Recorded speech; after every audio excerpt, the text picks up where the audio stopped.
ಕುರಿಕೊಪ್ಪಲಲ್ಲಿ ಜೋಗಿಗೌಡನ ರೈತನ ಮನೆ ಹತ್ರ ಕಾನೂನು ಬಾಹಿರವಾಗಿ ಗುಂಡಾಗಳನ್ನ ನೇಮಕ ಮಾಡ್ಕೊಂಡು ಬ್ಯಾಂಕ್ನವರು ರೈತನ ಒಪ್ಪಿಗೆ ಇಲ್ಲದೇನೆ ದೌರ್ಜನ್ಯಪೂರ್ವಕವಾಗಿ ಟ್ರ್ಯಾಕ್ಟರ್ನ ಸೀಜ್ ಮಾಡೋರು. ರೈತ ಅವನ ಮಗ ತಡೆದಂಥ ಸಂದರ್ಭದಲ್ಲಿ ಹೊಟ್ಟೋಗ್ಬಿಟ್ಟು 5:25 ಸಮಯದಲ್ಲಿ ಅವರು ರೈತ ಮಹಿಳೆ ಇದ್ದಂಥ ಸಂದರ್ಭದಲ್ಲಿ ಅವ್ರು ತಡೀತಾ ಇದ್ರು. ಅವ್ರನ್ನ ಎಳೆದಾಕಿ ಟ್ರ್ಯಾಕ್ಟರ್ನ ಬಲವಂತವಾಗಿ ಕಾನೂನು ಬಾಹಿರವಾಗಿ ಸೀಜ್ ಮಾಡ್ಕೊ ಬಂದವ್ರೆ.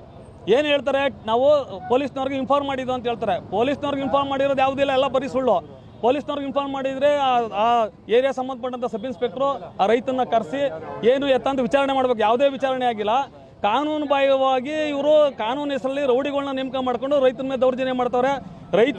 ರೈತ ಫಸ್ಟ್ ಬಂದಾಗ ಕೇಳ್ಕೊಂಡವ್ರೆ, ನೋಡಿ ನಾನು ನಿಯಮಬದ್ಧವಾಗಿ ನಾನು EMI ಕಟ್ಕೊಂಡು ಬಂದಿದ್ದೀನಿ. ಈಗ ಅನಾರೋಗ್ಯ ನಿಮಿತ್ತವಾಗಿ ನನಗೆ ದುಡ್ಡು ವಂಚಕಾಗದೇ ಇರೋದ್ರಿಂದ 1,14,000ರಲ್ಲಿ 50,000 ಕಟ್ಕೊಟ್ಟಿದ್ದೀನಿ. ಇನ್ನು 64,000 ಮಾತ್ರ ಬಾಕಿ ಇದೆ. ಈ 64,000 5 ದಿವಸ ನಂಗೆ ಕಾಲಾವಕಾಶ ಕೊಡಿ, ನನಗೆ ಉಳಿಮೆ ಇದೆ, ಅರ್ಜೆಂಟ್ ಇದೆ, ಬೆಳೆ ಹಾಳಾಗ್ಬಿಡ್ತದೆ.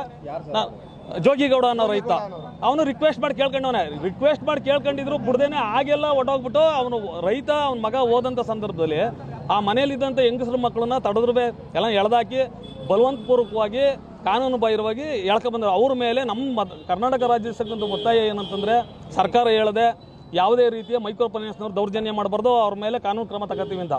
ಈ ರೌಡಿಗಳನ್ನ ಹಿನ್ನೆಲೆಯನ್ನು ಇಟ್ಕೊಂಡು ಇವರು ಸೀಜ್ ಮಾಡಿರ್ತಕ್ಕಂಥ ಅಲ್ಲಿ ಯಾರು ಹೋಗಿರೋ ಅವ್ರ ಮೇಲೆ FIR ಆಗಬೇಕು. ರೈತಂಗೆ ಏನು ಅನ್ಯಾಯ ಆಗದೆ ಆ 5 ದಿವಸದ ಏನು ನಷ್ಟ ಆಗದೆ ಆ ನಷ್ಟನ ಬ್ಯಾಂಕ್ನವ್ರು ತುಂಬಿಕೊಡ್ಬೇಕು. ತತ್ಕ್ಷಣದಲ್ಲಿ ರೈತಂಗೆ ಆಗ ಟ್ರ್ಯಾಕ್ಟರ್ನ ಕೊಡಬೇಕು. ರೈತ ಏನು EMI ಉಳ್ಕೊಂಡದೆ ಆ EMI ಕಟ್ಟೋಕ್ಕೆ ತಯಾರವನೇ. ರೈತ EMI ಕಟ್ಟೋಕ್ಕೆ ತಯಾರಿದ್ರು ಸುಧಾ ಅಲ್ಲಿ ಕಟ್ಟಿದ್ದು ಅಲ್ಪ ಹಣಕ್ಕೆ ರೈತನ ಮೇಲೆ ಈ ದೇಶಕ್ಕೆ ಅನ್ನವನ್ನು ಬೆಳೆದು ಆಹಾರ ಭದ್ರತೆಯನ್ನು ಒದಗಿಸತಕ್ಕಂಥ ರೈತನ ಮೇಲೆ ಇಂಥ ದೌರ್ಜನ್ಯ ಆಗ್ಬಿಟ್ರೆ ಜಿಲ್ಲಾಡಳಿತ ಕಣ್ಮುಚ್ಕೊಂಡು ಕೂತ್ಕೊಂಡ್ರೆ ಇದೇನು ಗುಂಡಾ ರಾಜ್ಯನ, ಇಲ್ಲ ಪ್ರಜಾಪ್ರಭುತ್ವನ, ಇಲ್ಲ ಸರ್ವಾಧಿಕಾರನ ಏನು ಅನ್ನೋದೇ ಗೊತ್ತಾಯ್ತಲ್ಲ. ಈ ಮಂಡ್ಯ ಜಿಲ್ಲೆಗೆ ಮೈಕ್ರೋ ಫೈನಾನ್ಸ್ ಅವಳಿಯಿಂದ ಹಲವಾರು ಆಲ್ರೆಡಿ ಮಳವಳ್ಳಿಲಿ ಒಂದು ಸಾವಾಗದೆ, ಅಲ್ಲಲ್ಲಿ ಆತ್ಮಹತ್ಯೆಗೆ ಆಗವ್ರೆ. ಚಿಕ್ಕಬಳ್ಳಿಲಿ ಒಂದು ಗ್ರಾಮನ ಇಡೀ ಕುಟುಂಬನ ಆಚಕಾಕಿ ಮನೆ ಸೀಜ್ ಮಾಡವ್ರೆ. ಅಲ್ಪ ಪ್ರಮಾಣಕ್ಕೆ ಆಸೆ ತೋರಿಸಿ ಬಡ್ಡಿನ ಏನು ಈಗ ನ್ಯಾಷನಲೈಸ್ ಬ್ಯಾಂಕ್ಗಳು ಈಗ ಉಳ್ಳೋರಿಗೆ ಕೋಟ್ಯಾಂತರ ರೂಪಾಯಿನ ಬರೀ 7.5 8.5 ಬಡ್ಡಿ ಕೊಟ್ಟರೆ, ಇವರು ತೀರಾ ಬಡವ್ರಿಗೆ ಈ ನಿರ್ಗತಿಕರು ಬದುಕ್ತಾ ಇರೋರಿಗೆ 24%, 18%, 24%, 26% ತನಕ ಹಾಕಿ ಇಲ್ಲದ ಇನ್ಶೂರೆನ್ಸು ಆಳು ಮೂಳು ಪೆನಾಲ್ಟಿ ಚಾರ್ಜ್ಗಳನ್ನು ಹಾಕಿ ದೌರ್ಜನ್ಯ ಮಾಡಿ ರೈತನೇ ಬದುಕಾಗದಂಥ ಸ್ಥಿತಿನ ತಂದು ನಿರ್ಮಾಣ ಮಾಡಿಬಿಟ್ಟಾರೆ.